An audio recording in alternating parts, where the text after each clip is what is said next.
اتنی بڑی دولت ہے توبہ استغفار. کتابوں میں قصہ لکھا ہے امام احمد ابن حنبل رحمۃ اللہ علیہ کا. امام احمد ابن حنبل یہ ہمارے علماء میں بہت زبردست عالم گزرے ہیں، بہت بڑے فقیہ محدث، اور اب تک اللہ نے ان کو اتنا بڑا مقام دیا ہے کہ حرمین شریفین میں جو ائمہ خطبہ دیتے ہیں وہ امام احمد ابن حنبل کے نام سے خطبہ دیتے ہیں. قال امام احمد بن حنبل کذا، قال امام احمد بن حنبل کذا، کذا فی مسند احمد، کذا فی مسند احمد. ہماری بھی کتابیں جتنی آتی ہے، درس قرآن آتا ہے، ہم حوالے پہ ڈالتے ہیں یہ حدیث مسند احمد میں ہے. اتنا اونچا مقام دیا. تو ایک مرتبہ وہاں بہت زبردست سردی تھی ان کے علاقے میں، اور میں استغفار کو سنا رہا ہوں یہ قصہ. اور ایسے زبردست سردی، پالا پڑ رہا تھا، ہاتھ میں جھنجھناہٹ ہو رہی تھی سردی کی وجہ سے، زبردست پالا پڑ رہا ہے، برف پڑ رہا ہے. امام احمد بن حنبل نے سوچا کہ بھئی کسی مسجد میں جا کر میں رات گزاروں اور وہاں میرا ایک کتاب کا کام پورا کروں. جب کتاب کا کام پورا کرنا ہوتا ہے، فائنل ٹچ کرنا ہوتا ہے، وہ بہت ٹینشن کا کام ہوتا ہے. ہم کرتے رہتے ہیں نا، تو بہت ٹینشن کا کام ہے، کوئی فون نہ آوے، کوئی میسج نہ آوے، ہم اس کو پورا کرتے ہیں. تو امام صاحب ایک مسجد میں گئے، عشاء کی نماز پڑھی. سردی بہت تھی، اور عشاء کی نماز پڑھنے کے بعد اپنے کام میں لگ گئے. تو مؤذن آیا. عام طور سے مؤذن ٹیڑھے ٹیڑھے ہوتے ہیں، یہ میں عام طور سے کہتا ہوں. ہر مؤذن نہیں ہوتا، لیکن مؤذن کا دماغ تھوڑا سا، سب لوگوں سے پالا پڑتا ہے نا، وہ غصہ ہوتا رہتا ہے.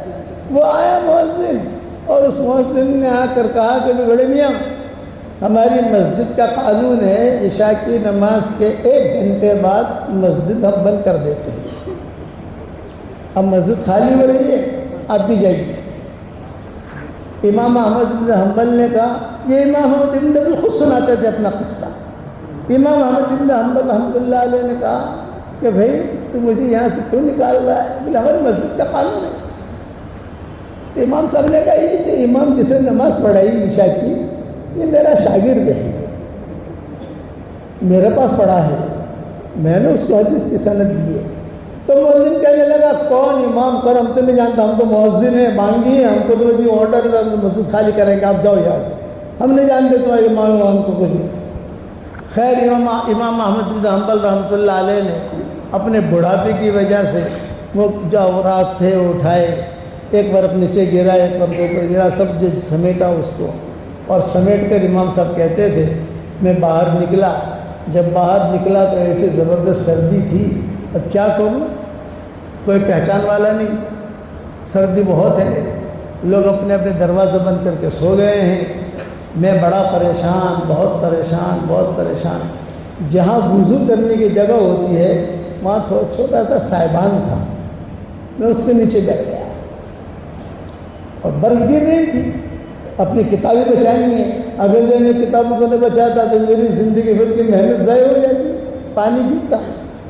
امام صاحب کہتے تھے وہ رات ایسی تھی کہ میں نے موت کی آہٹ سنی ہے، موت کی آہٹ، اب مرا، اب مرا، اب مرا.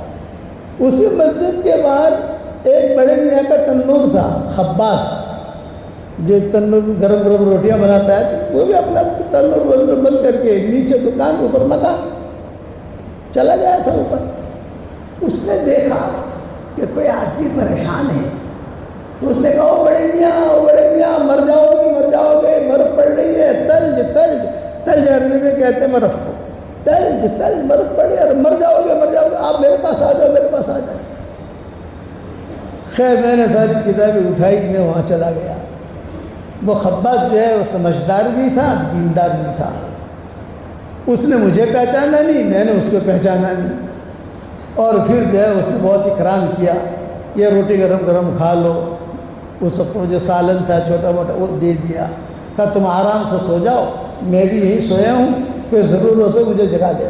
امام صاحب نے کہا مجھے تو سونا نہیں ہے، مجھے تو کام کرنا ہے، مجھے چراغ دے دے. چھوٹا سا چراغ لے کر امام صاحب اپنے کام میں لگ گئے. لیکن امام صاحب کہتے ہیں میری جان بچی. یہاں تو تندور ہے، گرم روٹی ہے، گرم پانی ہے، کھانا بھی ہے، فروٹ بھی ہے۔ تو امام صاحب نے کہا میں نے رات بھر دیکھا وہ خباز جو تھا پوری رات جب بھی اس کے کروٹ یوں بدلے تو ایک جملہ کہے اے اللہ مجھے معاف کر دے، کروٹ بائیں طرح بدلے تو اے اللہ مجھے معاف کر دے، پیشاب کے لیے جائے تو اے اللہ مجھے معاف کر دے، تو معاف کرنے کو پسند کرتا ہے، تو معاف کرنے کو پسند کرتا ہے، مجھے معاف کر دے۔ پوری رات امام صاحب نے کہا میں نے اس کی زبان سے استغفار سنا۔ صبح ہوئی تو میں نے خباز سے پوچھا کہ بھائی چچا جان آپ نے پوری رات استغفار کیا ہے، کیا روزانہ کا آپ کا معمول ہے؟ اس نے کہا 20 سال سے میری عادت ہے، 20 سال سے، اور میں استغفار کرتا رہتا ہوں، اے اللہ مجھے معاف کر دے، اے اللہ مجھے معاف کر دے، مجھے معاف کر دے۔ اور ایک خوشخبری سناؤں تو خباز کہہ رہا ہے اب اس درجے تک پہنچا ہوں کہ جو دعا مانگتا ہوں اللہ میری دعا قبول کرتا ہے،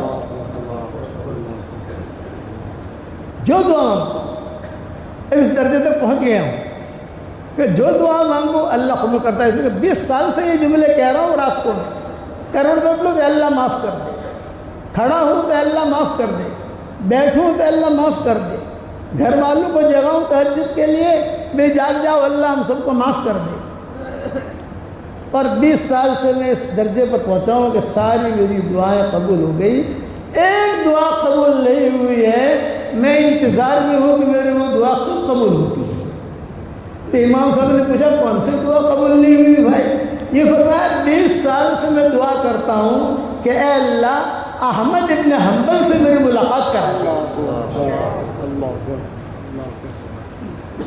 تو احمد ابن حنبل رو دیے، یہ فرمایا انا احمد ابن حنبل، میں احمد ابن حنبل ہوں۔ تو بڑے میاں جو ہے 20 سال سے میں ڈھونڈ رہا تھا اور آج میرے گھر پر آپ آئے ہو، ایسا بوسہ دیا، ایسے اب کہا 10 دن تک یہاں رہنا ہے آپ کو، یہاں سے نہیں جانا، 10 دن تک یہاں کام کرو، مسجد میں جا کے نماز پڑھ گیا۔ پھر امام احمد بن حنبل نے ایک جملہ کہا کہ یا خباز لأجل استغفارک قد جررت الیک جرا شدیدا، اے روٹی بنانے والے بڑے میاں تیرے استغفار کی وجہ سے تیرے طرف دھکے مار مار کے پہنچایا گیا۔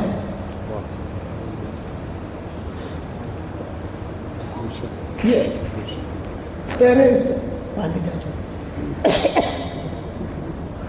تیرے اس لیے روزانہ استغفار بہت ہو، اٹھتے بیٹھتے اٹھتے بیٹھتے اٹھتے بیٹھتے۔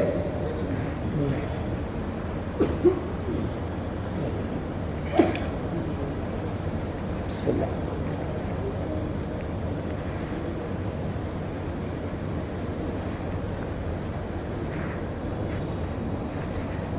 جب امام احمد بن حنبل نے یہ جملہ کہا لأجل استغفارک قد جررت الیک جرا شدیدا، تیرے استغفار کی وجہ سے دھکے مار مار کر تیرے تک پہنچایا گیا ہوں، وہ بڑے میاں اتنا روئے کہ ہچکیاں مار کے وہ وہیں بے ہوش ہو گئے کہ میرا استغفار، وہ تو میں ہی جانتا ہوں کیسا ہے میرا استغفار، لیکن میرے اللہ نے میرے ساتھ کیسا معاملہ کیا کہ اتنا بڑا آدمی میرے گھر پر آ گیا، میری دعا قبول ہوئی۔ تو آپ کو بھی یہ سبق دیتا ہوں، رات کو جب بھی آنکھ کھلے اتنا اردو میں کہہ لو کہ اللہ مجھے معاف کر دے، اے اللہ تو معاف کرنے کو پسند کرتا ہے، اے اللہ تو معاف کرنے کو پسند کرتا ہے، مجھے معاف کر دے، مجھے معاف کر دے، تو اللہ آپ کو بھی اونچا درجہ دے گا انشاءاللہ۔ کرو گے انشاءاللہ۔ دوسری بات یہ کہ استغفار کرنے والا کبھی بھی نامراد نہیں ہوتا۔ قرآن میں فَقُلْتُ اسْتَغْفِرُوا رَبَّكُمْ إِنَّهُ كَانَ غَفَّارًا يُرْسِلِ السَّمَاءَ عَلَيْكُمْ مِدْرَارًا وَيُمْدِدْكُمْ بِأَمْوَالٍ وَبَنِينَ وَيَجْعَلْ لَكُمْ جَنَّاتٍ وَيَجْعَلْ لَكُمْ أَنْهَارًا مَا لَكُمْ لَا تَرْجُونَ لِلَّهِ وَقَارًا وقد خلقكم أطوارا ألم تروا كيف خلق الله 7 سماوات طباقا وجعل القمر فيهن نورا وجعل الشمس سراجا والله أنبتكم من الأرض نباتا. یہ سورہ نوح میں آیت آپ کو ملے گی. قرآن میں اللہ فرما رہے ہیں فَقُلْتُ اسْتَغْفِرُوا رَبَّكُمْ إِنَّهُ كَانَ غَفَّارًا. اللہ سے اپنے گناہوں کی معافی مانگو، وہ بہت بڑا معاف کرنے والا ہے. رات کو ماں باپ بھی اپنا دروازہ بند کر دیتے ہیں، اللہ اپنا دروازہ بند نہیں کرتا. ماں باپ دروازہ بند کر دیتے ہیں، دادا دادی دروازہ بند کر دیتے ہیں، اللہ کہتے ہیں کہ دیکھ سب نے دروازہ بند کر دیا، میرا دروازہ کھلا ہے. حدیث قدسی میں اللہ اعلان کرتے ہیں ان اتیتنی لیلا قبلتک ان اتیتنی نہارا قبلتک تبارزنی بالمعاصی وانا اکلؤک علی فراشک فی اللیل. اے میرے بندے، رات میں آئے گا میں تجھے قبول کر لوں گا، دن میں آئے گا میں تجھے قبول کر لوں گا. دن بھر میں تو گناہوں سے بڑا مقابلہ کرتا ہے اور رات کو فرشتوں کے ذریعے سے میں تیری حفاظت کرواتا ہوں. بندہ دن میں گناہ کرتا ہے لیکن رات کو فرشتوں کے ذریعے سے میں حفاظت کرتا ہوں. کریم ہے، اسی لیے جملہ تھا فَقُلْتُ اسْتَغْفِرُوا رَبَّكُمْ إِنَّهُ كَانَ غَفَّارًا يُرْسِلِ السَّمَاءَ عَلَيْكُمْ مِدْرَارًا. بارش چاہتے ہو استغفار کرو، تمہیں بارش ہم دیں گے. ایک حسین و جمیل لڑکا ان کو دور سے ہٹا دیتا ہے. عبد المطلب نے یہ خواب کئی مرتبہ دیکھا، یار میرے پشت سے جو ہے زنجیر نکل رہی ہے اور یہ خواب دیکھ رہا ہوں. جیسے میں نے کہا تھا 9 خواب دیکھے تھے، ان 15 خواب دیکھے تھے، 15-16 ان میں سے ایک یہ بھی ہے. سارے تو میں سنا نہیں سکتا، ایک یہ بھی ہے. ایک لڑکا آ کر ان کو دور ہٹا دیتا ہے. تو یہ عبد المطلب تعبیر لینے کے لیے یہودی کے پاس جاتے تھے، کیونکہ یہودی جو تھے وہ یعنی اہل کتاب تھے، ان کا ایک مقام تھا. یہود نصارہ تورات انجیل کے ماہر تھے اور حضور صلی اللہ علیہ وسلم کا یعنی وہ انتظار میں بھی تھے. تو سب کچھ انہیں پتہ تھا کہ یہ نبی آنے والا ہے، نبی آنے والا ہے، نبی آنے والا ہے، نبی آنے والا ہے، پیدا ہونے والا ہے. علم نجوم کے ماہر تھے. چنانچہ گئے تو ان کو خواب کی تعبیر بتائی گئی، تمہاری نسل میں ایک لڑکا، ایسا لڑکا پیدا ہوگا جس کا مشرق سے لے کر مغرب تک کے لوگ اتباع کریں گے اور آسمان اور زمین کے لوگ اس کی حمد و توصیف کریں گے. اس خواب کی بنا پر عبد المطلب نے آپ کا نام نامی محمد رکھا صلی اللہ علیہ وسلم. اور خواب میں بھی دکھایا گیا کہ عبد المطلب پیٹ میں جو بچہ ہے نا آمنہ کے، محمد نام رکھنا. حضرت آمنہ کہتی تھی مجھے بھی خواب میں آیا تیرے پیٹ میں جو بچہ ہے اس کا نام محمد رکھنا، محمد رکھنا، محمد رکھنا. خدا کی شان، یہ محمد ابھی پیدا بھی نہیں ہوئے ہیں اور اتنے مشہور ہو گئے، جس گھر میں لڑکا پیدا ہوتا ہے یہودی کے یہاں وہ محمد نام رکھتے.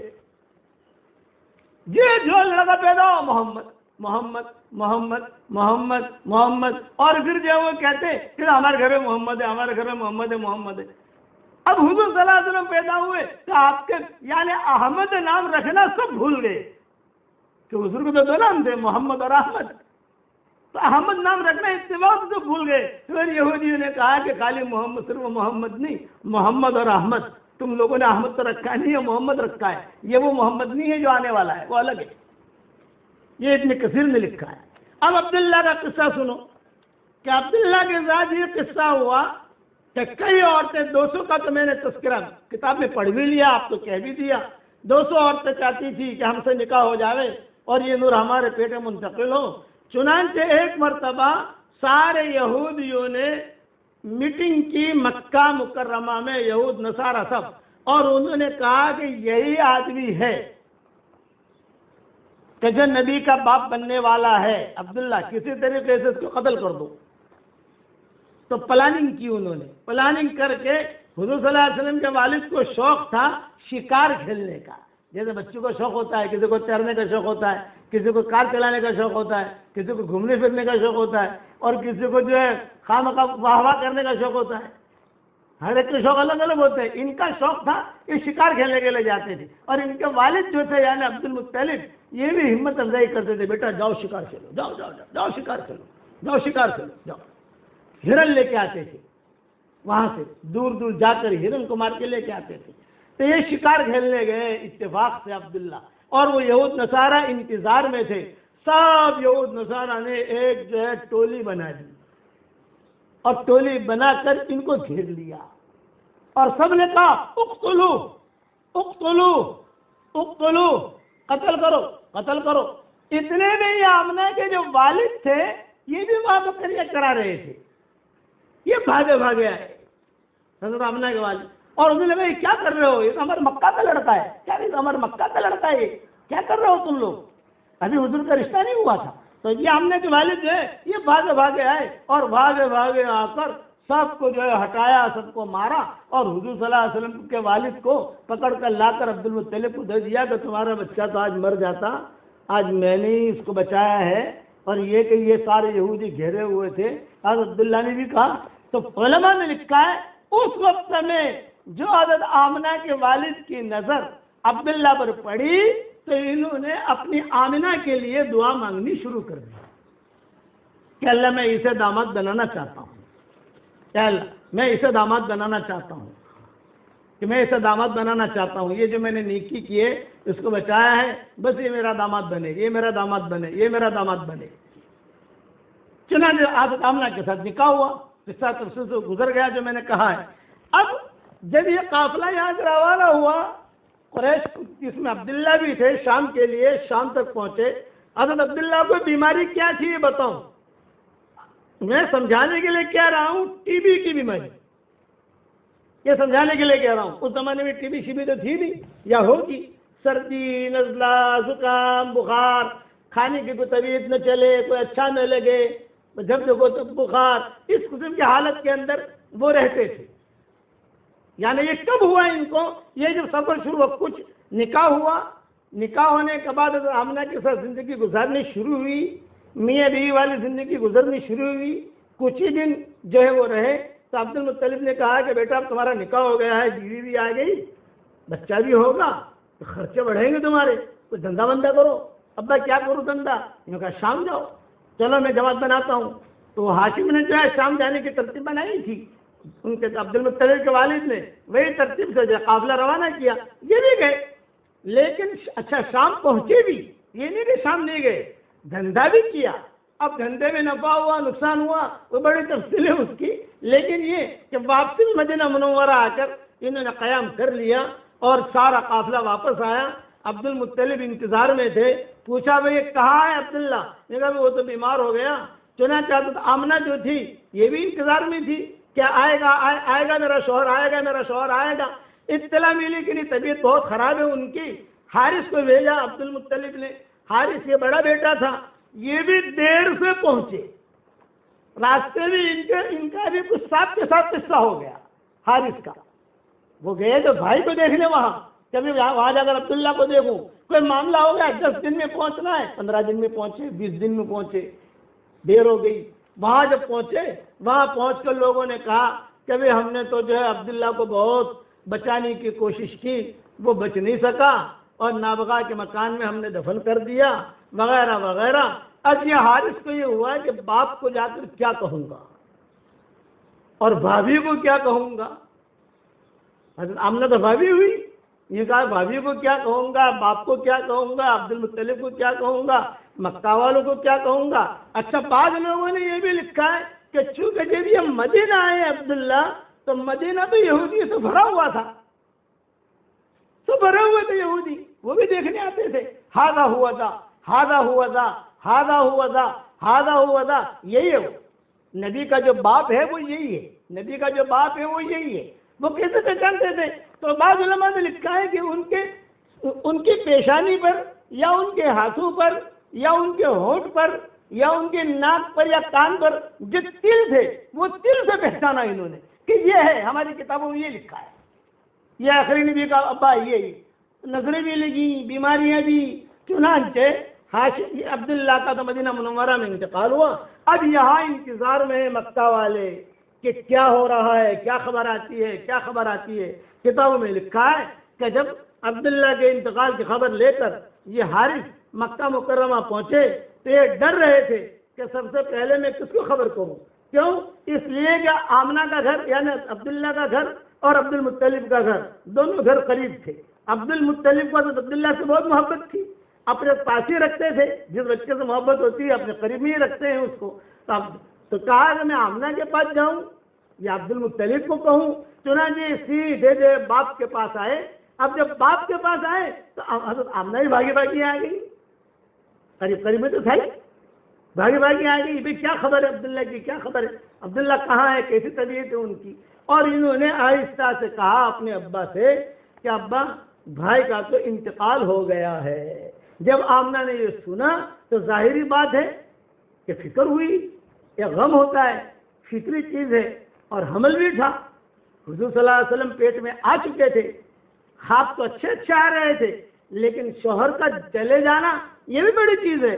جب یہ خبر پہنچی، آمنہ نے جب یہ سنی تو علماء نے لکھا ہے کہ آمنہ نے بڑے زبردست درد بھرے اشعار پڑھے۔ وہ اشعار تو میں نہیں پڑھتا، اس کا ترجمہ پڑھتا ہوں۔ یہ کہا کہ ارے عبداللہ، بطحا کی آغوش ہاشم کے صاحبزادے سے خالی ہو گئی۔ بطحا کہتے ہیں مدینہ منورہ۔ یا ساکن البطحا عالمتن البکا، یا ساکن البطحا عالمتن البکا، ذکر کا انسانی جمیع المصائب۔ یہ حضرت فاطمہ کے اشعار ہیں جو حضور کے انتقال پر حضرت فاطمہ نے کہے تھے، تو بطحا نام گویا کہ حضرت فاطمہ کی زبان سے نکلا ہے۔ یا ساکن البطحا عالمتن البکا، یا ساکن البطحا عالمتن البکا، ذکر کا انسانی جمیع المصائب۔ اور بطحا کے رہنے والے، رونا بھی آپ نے سکھایا ہے اور ہنسنا بھی آپ نے سکھایا ہے۔ جب بھی مجھ پر کوئی مصیبت آتی ہے تو حضرت فاطمہ کہتی تھی میں درود شریف پڑھ لیتی ہوں، میری مصیبتیں دور ہو جاتی ہیں۔ یہ بطحا، تو یہ آمنہ نے بطحا کا ذکر کیا کہ او عبداللہ، او ہاشم کے بیٹے، عبد المطلب کے بیٹے نہیں کہا، ہاشم کے بیٹے کہا، کیونکہ ہاشم یہ زیادہ معروف تھے عبد المطلب کے مقابلے میں، کیونکہ سلمہ سے نکاح ان کا ہاشم کا مدینہ منورہ میں ہوا تھا۔ تو انہوں نے کہا او ہاشم کے بیٹے، بطحا تجھ سے خالی ہو گیا اور بطحا کی زمین نے تجھے نگل لیا۔ دوسرے اشعار میں یہ کہ مبارک ہے کہ بطحا کی زمین نے تجھے قبول کر لیا، بطحا نے تجھے اپنا لقمہ بنا لیا، بطحا کی زمین نے تجھے قبول کر لیا۔ آگے فرمایا کہ بہت اچھا آدمی تھا، میں دیکھ رہی ہوں کہ موت نے اسے پکار لگائی تو اس نے لبیک کہہ دیا، یہ نہیں کہا ابھی نہیں ابھی نہیں، جوان بیوی کو چھوڑ کر آیا ہوں اور حمل، چونکہ عبداللہ کو معلوم تھا کہ حمل ٹھہر گیا ہے، یہ عبداللہ کو معلوم تھا، وہ امنگوں کے ساتھ گئے تھے کہ حمل ٹھہر گیا ہے، بیوی بھی جوان ہے، خوبصورت ہے، بچہ بھی پیدا ہوگا، بچہ کو دیکھوں گا، حمل ٹھہرنے کی اطلاع ان کو تھی۔ اس پر ہی اشعار حضرت آمنہ نے پڑھے، یوں کہا کہ ابھی باپ کی تمنا ہوتی ہے بیٹے کو دیکھوں، بیوی کو دیکھوں، لیکن موت نے پکارا تو سب کو چھوڑ دیا اور موت کی بات پر لبیک کہہ دیا۔ اب موت نے لوگوں میں ابن ہاشم جیسا کوئی نہیں چھوڑا، ابن ہاشم کہا، ابن عبد المطلب نہیں کہا، ابن ہاشم جیسا، کہ موت نے ایسا انسان نہیں چھوڑا۔ کتنی حسرت ناک تھی وہ شام کا وقت۔ آمنہ نے پوچھا یا عبد المطلب نے پوچھا کتنے بجے انتقال ہوا تھا؟ یا عبد المطلب نے حارث سے پوچھا انتقال کی خیر خبر، کہ کتنے بجے ہوا، کیا ہوا، ساری خبر لیتے ہیں نبی، 4 بجے ہوا تو 4 شام کے وقت انتقال ہوا، یہ انہوں نے حارث نے آ کر سنایا، شام کے وقت انتقال ہوا۔ اس پر حضرت آمنہ نے کہا کہ وہ شام مجھے یاد ہے، وہ شام مجھے یاد ہے اے عبداللہ، جب لوگ تجھے تختے پر لٹا کر لے جا رہے تھے، میں یہاں تھی اور میرے خیالات تجھے دیکھ رہے تھے کہ شوہر اب جا رہا ہے، شوہر کی محبتیں جا رہی ہیں، لیکن اللہ کے لیے میں نے قربان کیا، اب مجھے کچھ پتہ نہیں ہے میرے پیٹ میں لڑکا ہے یا میرے پیٹ میں لڑکی ہے، اب کچھ پتہ نہیں ہے، یہ بچہ تو اب پیٹ میں ہوتے ہوئے یتیم ہو گیا، یتیم تو بچے ہوتے ہیں دنیا میں آنے کے بعد، لیکن آمنہ نے کہا یہ بچہ تو ایسا ہے پیٹ میں ہوتے ہوئے یتیم ہو گیا، اور تیری یادیں ہمیشہ مجھے یاد آئیں گی، ہوائیں چلیں گی تو مجھے یاد آئے گا، خوشبوئیں چلیں گی تو مجھے یاد آئے گا، یہاں تک کہ چاند کو دیکھوں گی تو مجھے یاد آئے گا، تجھ جیسا رحم دل، تجھ جیسا کریم، تجھ جیسا بااخلاق میں نے اب تک کسی کو نہیں دیکھا ہے، تجھ جیسا، تیرے بدن کی خوشبو اب تک میرے ناکوں میں میرے ناک محسوس کر رہے ہیں۔ روتی رہی، اشعار پڑھتی رہی۔ جب عبد المطلب سے رہا نہ گیا تو عبد المطلب نے ہاتھ پکڑا، عبد المطلب بھی روئے، اور عبد المطلب لے کر آمنہ کو اپنے گھر پر لائے، اور پھر گھر پر لا کر کہا یہ تو اللہ کے فیصلے ہیں، جو اللہ نے چاہا وہ ہوا، البتہ یہ کہ تم فکر نہ کرو، اور جو ترکے میں جو چیزیں تھیں میراث میں، جیسے 5 اونٹ ہیں، کچھ بکریاں ہیں، اور یہ ام ایمن تھی، کچھ کپڑے تھے، یہ دیے حضرت آمنہ جو ہے وہ ان کو 2 فکر حضرت آمنہ کو، ایک تو شوہر چلا گیا، دوسرا یہ پیٹ میں بچہ ہے، اب پتہ نہیں لڑکا ہے کہ لڑکی ہے، لیکن حضرت آمنہ کہتی تھی کہ جس دن حمل ٹھہرا، صحبت سے فارغ ہوئے اور حمل ٹھہرا تو مجھے تو پتہ نہیں تھا، بھی کنواری لڑکیوں کو پتہ نہیں چلتا حمل ٹھہرا ہے، تو حضرت آمنہ کہتی تھی کہ جب حمل ٹھہرا تو مجھے کچھ پتہ نہیں، لیکن میں جاگتے سونے میں تھی، کسی آنے والے نے آ کر کہا آج تیرے پیٹ میں نبی آ گیا، اور زور سے کہا، میں گھبرائی، میں نے کہا کیا میرے پیٹ میں نبی آ گیا ہے، کہنے والا کیا کہہ رہا ہے میرے پیٹ، اور پھر کہا اب جو ہے میں تمہیں ایک بات اور بھی کہتا ہوں، اس کا نام محمد رکھنا، اور تم بالکل ٹینشن نہ لینا۔ تو عبد المطلب جو تھے، کئی روایتوں میں ہے، کوئی حال آتا ہے گھر کے اندر، جیسے گھر میں حالات آتے ہیں، تو عبد المطلب حضرت آمنہ کو لے کر بیت اللہ پر جاتے اور ایک جملہ کہتے، اے اللہ میری اس بہو کے پیٹ میں جو بچہ ہے اس کے طفیل سے دعا مانگتا ہوں، میری پریشانی دور کر، بس اتنا جملہ کہتے ہیں وہ پریشانی دور ہو جائے۔ تو عبد المطلب جو پورا نگاہ حضرت آمنہ پر تھی، برابر دھیان سے ان کو رکھنا، دھیان سے دیکھنا، ان کی خبرگیری کرنا وغیرہ وغیرہ، چچا اور بھی تھے، لیکن عبد المطلب کا معاملہ جو ہے بہت ہی الگ۔ چنانچہ حضرت آمنہ کہتی ہے کہ عبد المطلب کہیں پر بھی جاتے تو مجھے ضرور لے جاتے، بیٹا چلو آج جنگل میں جائیں گے۔ تو حضرت آمنہ کہتی ہے کہ میں جاتی ہے، لیکن چونکہ حمل سی تھی۔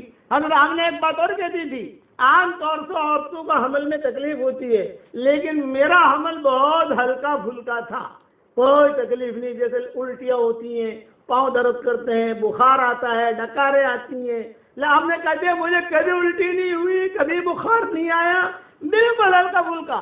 اگر کسی جگہ کے اوپر جانا ہوتا اور وہ جگہ سخت ہوتی، میں پاؤں رکھتی وہ جگہ نرم ہو جاتی، یہ حضرت آمنہ کہتی تھی، اور کئی مورخین نے اسے لکھا ہے۔ پانی چاہیے تو پانی مجھے لینا نہیں پڑتا، وہ پانی خود آ جاتا، جیسے کوئی پانی چاہیے تو پانی خود ہی چلتا چلتا میرے پاس آ جاتا ہے، پانی پی لیتی۔ اب میں سوچتے رہتی تھی کہ یہ چیز میرے ساتھ کیا ہو رہا ہے، شوہر کا تو انتقال ہو گیا، گھر والے ہیں، سب ہیں، عبد المطلب ہے، لیکن عبد المطلب جو ہے، پھر حضور صلی اللہ علیہ وسلم کا یہ حمل جو آمنہ کے پیٹ میں حضور صلی اللہ علیہ وسلم تھے، چلتے رہے چلتے رہے چلتے رہے، 50 دن رہ گئے، 50 دن۔ اب حضور صلی اللہ علیہ وسلم 50 دن کے بعد پیدا ہونے والے ہیں، تو بہت بڑا حادثہ ہوا مکہ مکرمہ میں، جسے واقع فیل کہتے ہیں، الم تر کیف فعل ربک باصحاب الفیل، جو نازل ہوئی بعد میں، اس کو واقع فیل کہتے ہیں۔ آپ صلی اللہ علیہ وسلم کے پیدا ہونے سے 50 دن پہلے کا یہ قصہ ہے، اور سب سے بڑا حادثہ مکہ والوں کے لیے یہ تھا۔ اب اچھا پہلے ایک پوائنٹ کی چیز بتا دوں، علم نشرح، علم تارا، تو جب علم نشرح، علم یہ آیا، علم تارا میں بھی علم یہ آیا۔ آپ قرآن کی صورتوں کے اندر دیکھو، چھوٹی صورتوں میں ایسی صورت نہیں ملے گی کہ جہاں علم یہاں بھی ہے علم یہاں بھی ہے۔ اس میں بعض علماء نے لکھا ہے کہ کوئی بہت پریشان ہو، یہ آج کا ہدیہ ہے، دے رہا ہوں آپ کو، کہ کوئی بہت پریشان ہو، پہلی رکعت میں علم نشرح پڑھے، دوسری رکعت میں علم تارا پڑھے، اس کے بعد دعا مانگے، فٹاک سے اس کی پریشانی دور ہو جائے گی۔ قرآن شریف میں 2 آیتیں ایسی ہیں جس میں جتنے حروف ہیں قرآن کے وہ 2 آیتوں میں آئے ہیں، ایک چوتھے پارے میں ہے اور ایک 26 پارے میں ہے، وہی بتاؤں گا انشاءاللہ۔ اس کے پڑھنے کے بعد بھی دعا قبول ہوتی ہے۔ یہ سارے رموز ہے، رموز۔ تو یہ واقعہ ہوا اصحاب الفیل کا۔ تو عبد المطلب کو 2 ٹینشن کہ اتنا بڑا بادشاہ مکہ کو ختم کرنے کے لیے چل پڑا ہے اور کعبے کو ختم کرنے کے لیے چل پڑا ہے، کہ ایک تو کعبے کو بچانا، مکہ والوں کو بچانا، دوسرا میری بیٹی کو بچانا۔ آمنہ یہ حمل سے ہے اور بالکل بچہ پیدا ہونے کا وقت قریب ہے، اس کا کیا ہوگا؟ تو اصحاب فیل کا قصہ جو ہے تفسیروں میں، اور حضور صلی اللہ علیہ وسلم کو چونکہ پیدا ہونے سے 50 یا 55 دن پہلے کا قصہ ہے، اس لیے مفسرین اس کو بہت تفصیل سے لکھتے ہیں۔ ابرہا کا قصہ، یہ قصہ انشاءاللہ کل پورا کروں گا کہ یہ قصہ کیا ہوا حضور صلی اللہ علیہ وسلم کے پیدائش سے پہلے۔ اللهم صل على محمد وعلى آل محمد كما صليت على إبراهيم وعلى آل إبراهيم إنك حميد مجيد اللهم لك الحمد كله ولك المن كله ولك الشكر كله ولك الخلق كله ولك الفضل كله وإليك يرجع الأمر كله وإليك يصعد الكلم الطيب كله اللهم لك الحمد بالإسلام لك الحمد بالإيمان لك الحمد بالقرآن لك الحمد حتى ترضى لك الحمد إذا رضيت لك الحمد بعد الرضا اللهم آت نفوسنا تقواها وزكها أنت خير من زكاها أنت وليها ومولاها لا إله إلا الله لا إله إلا الله أعلى من كل شيء لا إله إلا الله أغلى من كل شيء لا إله إلا الله أطيب من كل شيء لا إله إلا الله أزهر من كل شيء لا إله إلا الله أكبر من كل شيء لا إله إلا الله ليس قبله شيء لا إله إلا الله ليس بعده شيء لا إله إلا الله ليس فوقه شيء لا إله إلا الله ليس دونه شيء لا إله إلا الله ليس معه شيء لا إله إلا الله لا إله إلا الله ليس كمثله شيء لا إله إلا الله قبل كل شيء لا إله إلا الله بعد كل شيء لا إله إلا الله زنة كل شيء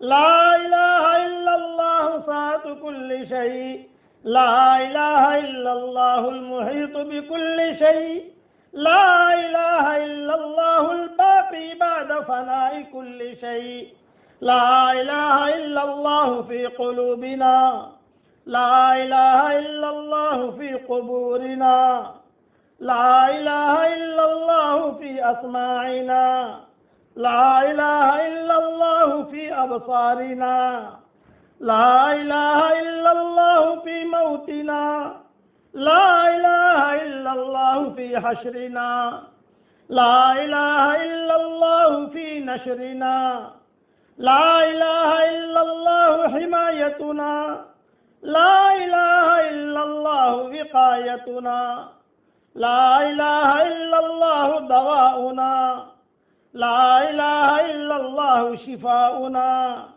لا إله إلا الله تفريج لكروبنا لا إله إلا الله تكفير لذنوبنا لا إله إلا الله خالق العدم والوجود والزمان لا إله إلا الله المعبود بالجنان واللسان والأركان لا إله إلا الله المسبح بحمده كل لسان لا إله إلا الله الحنان المنان ذو الجلال والإكرام لا إله إلا الله حقا حقا لا إله إلا الله إسلاما وتسليما ورقا لا إله إلا الله يقينا وصدقا لا الہ الا اللہ فی الارض والسماوات، لا الہ الا اللہ فی النوم والیقظات، لا الہ الا اللہ فی المحیا والممات،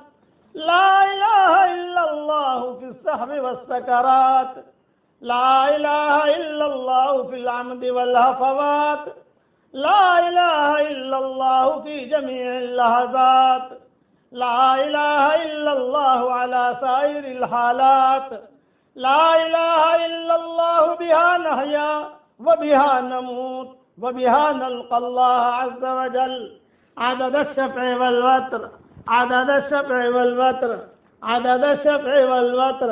اے اللہ ہمارے گناہوں کو معاف فرما، اے اللہ ہماری خطاؤں سے درگزر فرما، اے اللہ موت کے بعد کے ہلاکتوں سے ہم سب کی پوری پوری حفاظت فرما، اے اللہ اس امت کو باطل کے نرغوں سے نجات دے دے، اے اللہ ہم ایمان کی دعوت دیتے رہے، ایمان کے کلمے پڑھتے رہے، ایمان کو سنتے بھی رہے، مگر ہمارا ایمان کیسا ہے وہ تو تو ہی